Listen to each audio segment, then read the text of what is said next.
한번 따라해 보겠습니다. 긴급한 기도 요청. 요즘 이제 세상 돌아가는 문화를 보면은요, 기독교에 대한 세상의 그런 모습을 발견할 수가 있습니다. 요즘 이제 더 글로리라고 하는 이 넷플릭스에서 하는 이 드라마 시리즈가 있는데요. 이제 학교 폭력, 학폭에 대해서 다루는 것인데요. 그 한 여학생을 이제 학교에서 주변에 있는 그러한 못된 학생들이 이제 고등학교 때 그 여학생을 괴롭히는 것입니다. 근데 그 뭐 영화적인 설정이기 때문에 아주 정도를 아주 지나치죠.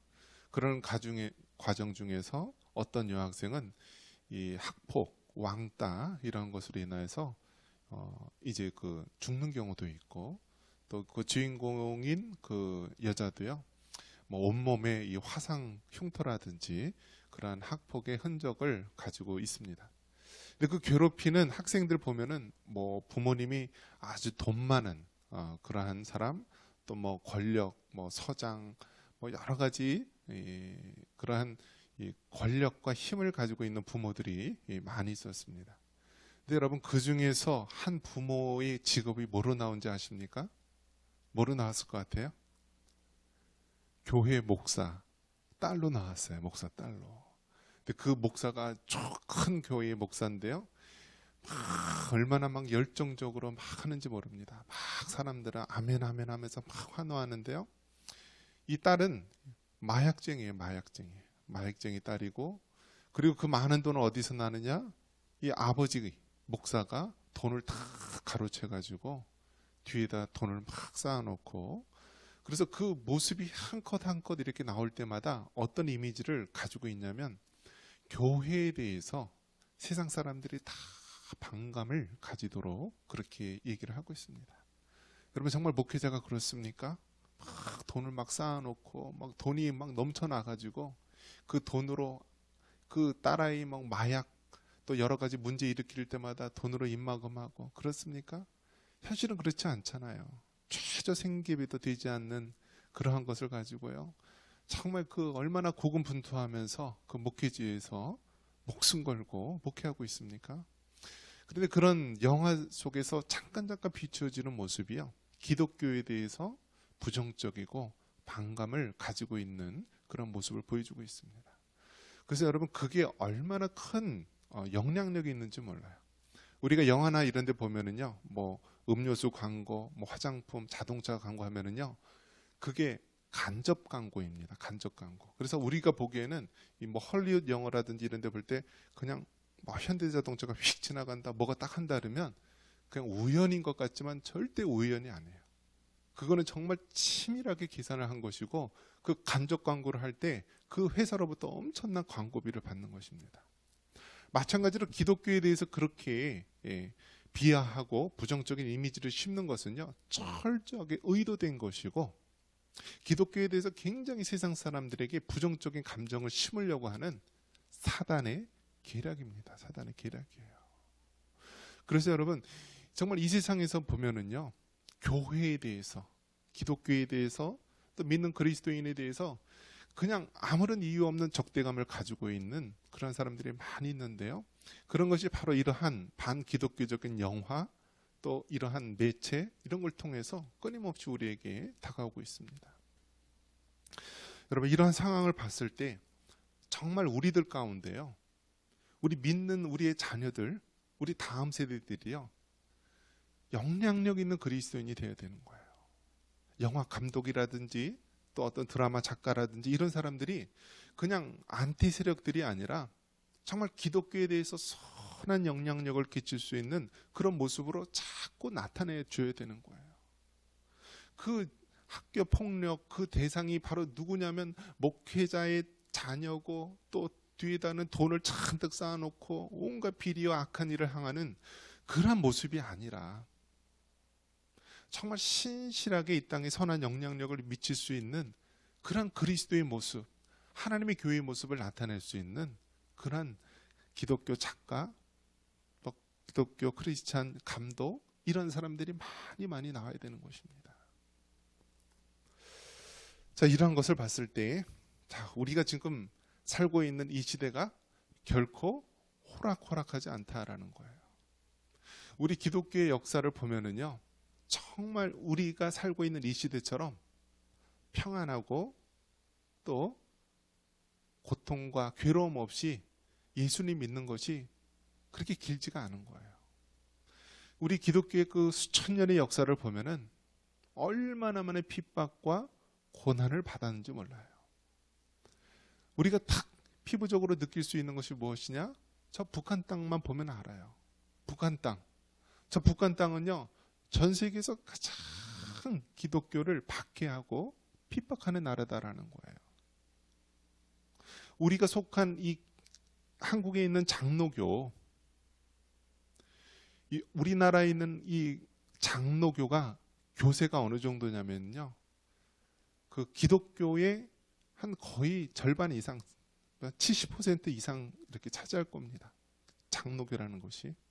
근데 그 장로교의 그 거의 대부분을, 절반 이상을 차지하는 것이 우리 합동 측의 총신대학교와 또 통합 측의 장로의 신학대학교예요.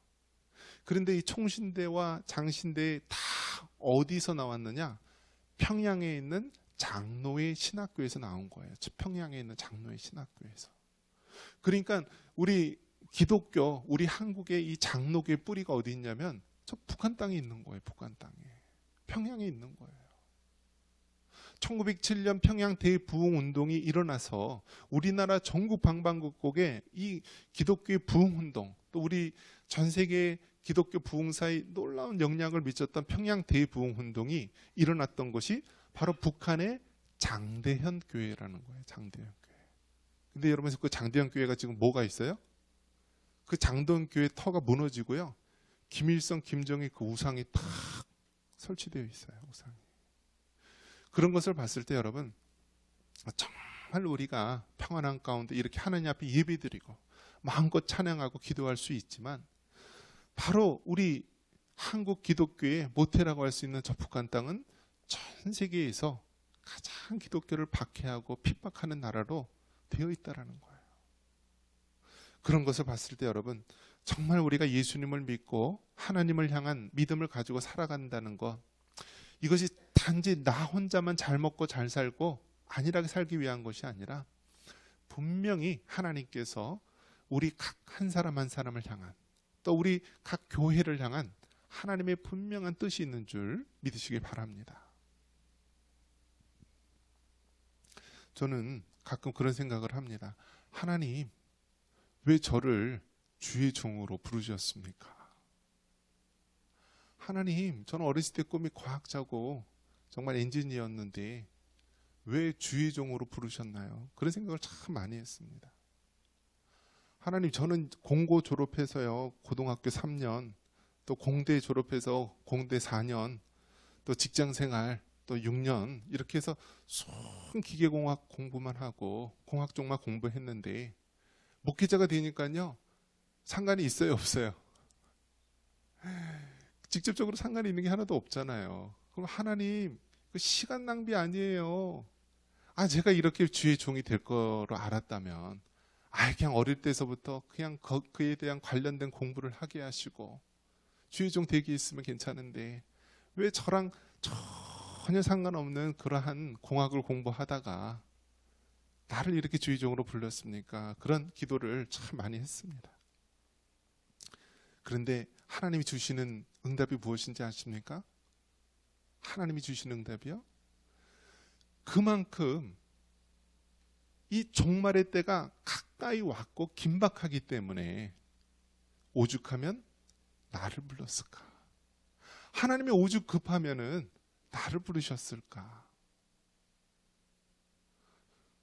저는 기계공학 하면서 목회자를 하고 있고요. 우리 부목사님은 뭐 공부하셨는지 알아요? 건축공학 했다고 합니다. 그러니까 하나님께서 정말 이 마지막 때에는요, 주의 일을 해야 되는데 주의 일을 할 사람이 정말 부족한 시대를 살고 있는 거예요. 이제는 자녀를 낳지 않고 다 짐승을 키우잖아요. 사람을 키워서 하나님의 일꾼을 키워야 되는데요. 일할 사람이 없어요. 이제는 신학교에 가도 이제 미달되었어요. 미달. 제가 신학교에 들어갈 때만 해도요, 경쟁률이 5대1, 7대1이에요. 제가 신학대학원 들어가기 위해서 3수 만에 들어갔어요. 3수 만에. 그렇게 힘들게 들어가서 주의 종이 되고 주님 나라를 위해 사는데, 이제부터는요, 신학교에 지원하는 사람이 없어요. 힘들다고 이제 안 해요. 이러한 시대 속에서 왜 하나님께서 우리를 불렀을까? 그만큼 우리가 주의 그 마지막 때가 임하였기 때문에 하나님께서 강하게 역사하셔서 주의 일꾼들을 세우시고 부르시는 것입니다. 오늘 말씀의 제목이 무엇이냐면, 여러분, 긴급한 기도 요청이에요. 긴급한 기도 요청. 왜 하나님께서 나를 주의 종으로 부르셨을까?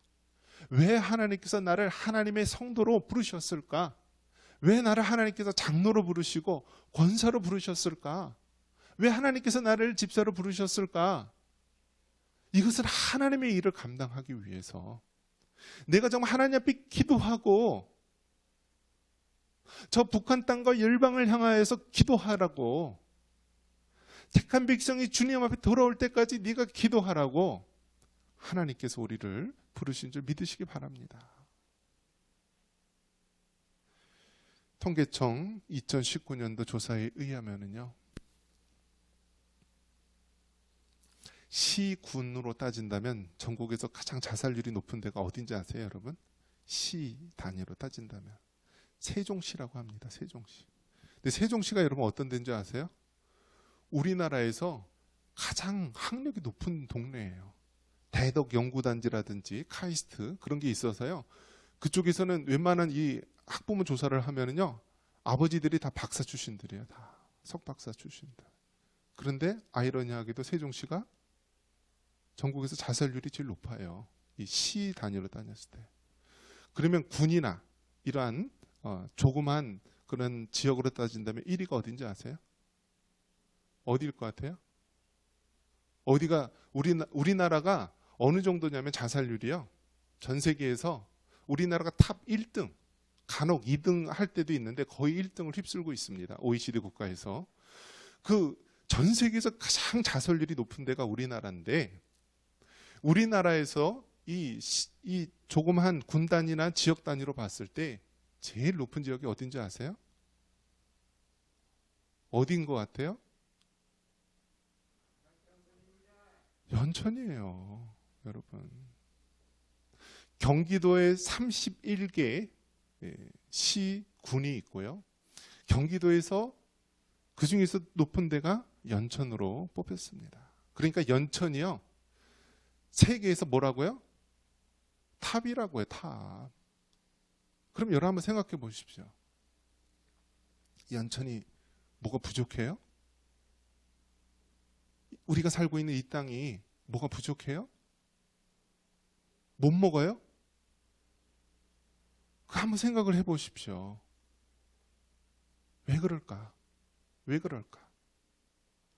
왜 전 세계에서 우리나라가 자살률이 높고, 우리나라 중에서 이 연천 땅이 왜 자살률이 높을까? 그거는요, 역으로 생각해 보면은요, 하나님의 복음이 없기 때문에 그런 거예요. 복음이 없어서 그래요. 연천군 공기가 얼마나 좋아요, 여러분? 뭐 DMZ 산으로 탁 둘러펴져 있고 얼마나 공기가 좋아요. 물은 또 얼마나 좋아요? 동원 샘물이라든지 온갖 우리나라 대표적인 물회사들이요, 이 연천 땅에 있는 물 다 퍼가잖아요. 공기 좋고 물 좋고 산수 좋고. 그런데 왜 이렇게 죽음의 이 악한 영이 이 땅에 덮여 있습니까? 복음이 없기 때문에 그런 거예요. 복음이. 유럽에서도 여러분, 그 북유럽 아주 사회복지가 잘 돼 있고 나라 전체가 잘 사는 그런 북유럽일수록요, 자살률이 높대요. 한때는 그들이 정말 기독교적인 세계관을 가지고 그렇게 북유럽에 부강한 나라들이요, 이제는 다 잘 살고 뭐 부강하게 되니까 복음하고 전혀 상관없이 살아가게 되는 거예요. 그러다 보니까 어떤 일이 일어나요? 먹고 살만하니까 이제는 온갖 죄악으로 뒤덮여져 있어서 그 죄의 죽음의 영이 가득 차게 된 거예요. 연전 땅이 정말 물 좋고 공기 좋고 정말 이렇게 산수가 아름다운 곳이지만 그만큼 복음이 없기 때문에, 우리 주 예수님의 복음이 없기 때문에 이 죽음의 영이 이 땅에 가득한 거예요. 그리고 다시 한번 물어보겠습니다. 왜 여러분을 하나님의 자녀로 부르셨습니까? 왜 여러분을 주의 일꾼으로 부르셨습니까? 여러분 혼자만 잘 먹고 잘 살기 위해서 우리를 부르셨습니까? 그렇지 않다라는 거예요. 하나님께서는 분명히 우리 한 사람 한 사람을 향한 계획이 있으시고요, 하나님의 뜻이 있으신 거예요. 하나님께서 너무너무 긴박하니까 우리를 들어서 사용하기를 원하시는 거예요.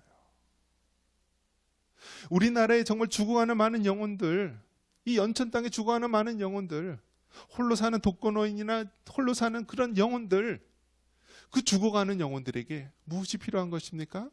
바로 예수님의 그 십자가 복음이 필요한 거예요. 복음을 듣지 못하고 하나님의 말씀이 들어가지 않으니까요, 아무리 물과 공기가 좋아도 그렇게 안타까운 희생과 죽음이 늘 그 안에 있는 것입니다. 오늘 이 로마서의 말씀 보면 사도 바울이요, 그 로마 교회를 향해서 기도 요청을 하는 거예요. 기도 요청을. 무엇을 위해서 기도하느냐? 그 당시 여러분, 이 사도 바울을 핍박하는 사람들이 얼마나 많이 있는지 모릅니다. 이 바울이라는 사람을 내가 잡아서 죽이기 전에는 내가 정말 음식도 먹지도 않고 내가 그를 반드시 죽일 거야 하면서 그렇게 수십 명, 수백 명, 수천 명의 많은 사람들이 기다리고 있었어요. 그러한 위험 속에서, 위기 속에서 사도 바울이 복음을 전하는 것입니다. 그러한 가운데서 사도 바울이 이 로마에 있는, 제대로 얼굴도 보지 못한 로마에 있는 성도들을, 로마에 있는 교회를 향해서, 로마에 있는 성도들이여, 교회들이여, 나를 위해서 기도해 달라. 내가 정말 주의 복음을 위해서 이렇게 하고 있는데 여러분의 기도가 아니고서는, 여러분의 기도의 동역이 아니고서는 내 사역을 감당할 수가 없다라고 합니다. 그러면서 우리 30절에 뭐라고 합니까? 너의 기도에 나와 힘을 같이 하자고 합니다. 우리 30절 다시 한번 읽어볼까요? 30절입니다. 형제들아, 내가 우리 주 예수 그리스도의 와 성령의 사랑으로 말미암아 너희를 권하노니 너희 기도에 나와 힘을 같이 하여 나를 위하여 하나님께 빌어. 지금 여러분, 우리가 주의 일을 행할 때 가장 중요한 것이요, 기도에 동역을 하는 거예요. 기도의 동역을. 그렇기 때문에 여러분, 우리가 기도하지 않는 것은 기도를 쉬는 죄를 범하는 거예요. 사무엘도 뭐라고 얘기합니까? 내가 이 백성을 위하여 기도 쉬는 죄를 범하지 않았다라고 얘기합니다. 우리에게는 기도의 사명이 있고요, 하나님의 일을 할 때는 영적인 사업이기 때문에 꼭 하나님의 기도가 있어야 되고요, 기도로 시작하고 기도로 마무리하고 늘 기도의 역사가 있어야 되는 거예요. 사도 바울이 그렇게 그 모든 선교 여행을 했는데 그 선교 여행의 모든 뒷받침에 무엇이 있었느냐? 성도들의 기도가 있었고요, 성도들의 동역이 있었던 거예요. 그래서 로마에 있는 그 교회, 사도 바울이 제대로 얼굴도 보지 못한 그 낯선 로마에 있는 교회 성도들을 향하여서 너희들은 나를 위해서 같이 기도하고 같이 하나님의 일을 할 때 너희가 기도로 나를 동역해 달라고 합니다. 그러면서 사도 바울을 해하려고 하는 사람이 얼마나 많이 있습니까? 하나님의 복음의 사역을 망치게 하고 못하게 하고 죽음의 위협, 강도의 위협, 수많은 회방의 위협이 있는데 그거로부터 지켜달라고, 좀 나를 위해서 기도해 달라고 합니다. 여러분, 전 세계에서 가장 복음이 안 되는 족속이 누구라고요? 유대인들이에요. 유대인들. 유대인들의 사고 속에서는 무슨 의식을 가지고 있냐면 선민의식이 있습니다. 선민의식이 무엇이냐면 선택받은 민족, 즉 자기네 조상은 아브라함, 이삭, 야곱의 조속이고 자기들의 그 혈육의 자손들만이 택함 받은 선민이고 구원받았다라고 하는 의식입니다. 자아의식이 굉장히 강해요. 그래서 어떻게 했어요? 2차 세계대전 때 히틀러가 그 자기네 게르만 아리안족의 우수함을 나타내려고 하는데 제일 방해되는 족속이 누구예요? 유대인이었어요. 자기네들은 선민의식으로 꽉 차 있으니까. 그러니까 히틀러가 2차 세계대전 때 아우슈비츠나 이런 데서 600만 명을 다 죽인 것 아닙니까? 결국 유대인들이 가장 전도하기 힘들고 가장 뭐랄까 똑똑하면서도 힘든 대상들이었습니다. 그 유대인들이 지금 사도 바울을 죽이려고 하고요, 잡으려고 하고 복음을 전하지 못하게 회방하는 것입니다. 그러니까 로마에 있는 교회들이요, 나를 위해서 기도해 달라. 내가 이제 예루살렘에 갔다가 로마로 가기 원하는데 정말 나의 이 복음의 사역을 위해서 또 나의 생명과 나의 건강을 위해서 기도해 달라고 이야기를 합니다. 그러면서 31절에 뭐라고 얘기합니까? 우리 31절 같이 한번 읽겠습니다. 나로 유대에서 순종하지 아니하는 자들로부터 건짐을 받게 하고 또 예루살렘에 대하여 내가 섬기는 일을 성도들이 받을 만하게 하고. 아멘.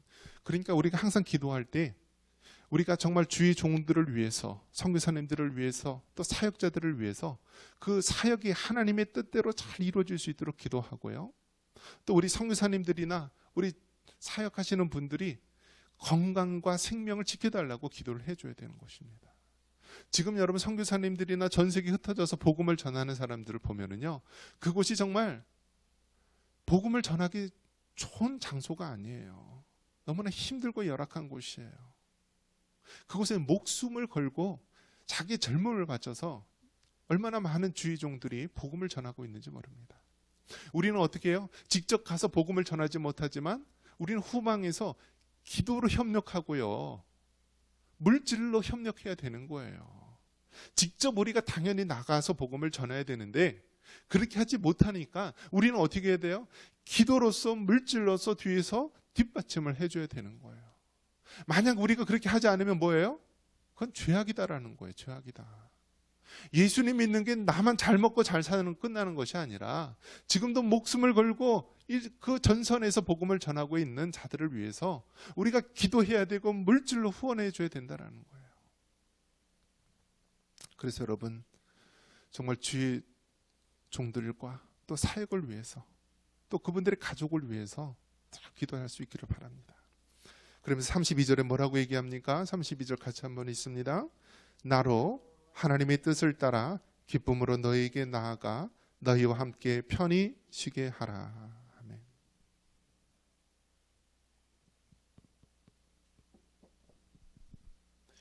여러분 뭐든지 기도의 마지막은 무엇이냐면요, 한번 따라해 보겠습니다. 하나님의 뜻대로. 하나님의 뜻대로. 여러분 기도할 때 하나님 정말 이렇게 되기를 원합니다. 하나님 이렇게 해주세요. 하나님 이 일이 꼭 필요합니다 라고 기도하지만 마지막 기도는 어떻게 끝내야 돼요? 하나님의 뜻대로 되기를 원합니다. 사도 바울이 그 당시 모든 전 세계가 로마로 이루어져, 모든 길이 로마로 연결이 되어 있어요. 그래서 사도 바울은 빨리 로마에 가서 로마에서 정말 하나님의 그 귀한 사명을 잘 감당하고 그 당시 땅끝이라고 하는 서바나, 이 스페인에 가서 마지막 복음의 열정을 또 심기를 원했습니다. 근데 하나님께서는 어떤 방법으로 사도 바울을 로마로 보내셨나요? 사도 바울은 복음을 전하기 위한 그러한 좀 자유인의 모습으로서 이 로마에 가기를 원했지만 하나님께서는 죄인의 신분으로, 사도 바울을 죄인의 신분으로 두 손에 쇠사슬을 묶이고요, 죄인의 신분으로 로마에 가게 하셨어요. 로마의 감옥에 가게 하셨어요. 그리고 그렇게 해서 복음을 전하도록 하신 것입니다. 그러니까 여러분 기도할 때 그 마지막은 어떻게 기도해야 된다고요? 하나님의 뜻대로 되기를 기도해야 되는 거예요. 왜요? 우리는요 정말 바로 앞의 일이 어떻게 될지 몰라요. 우리가 로또에 당첨되는 것이 정말 우리에게 복이 되는지 화가 되는지 몰라요.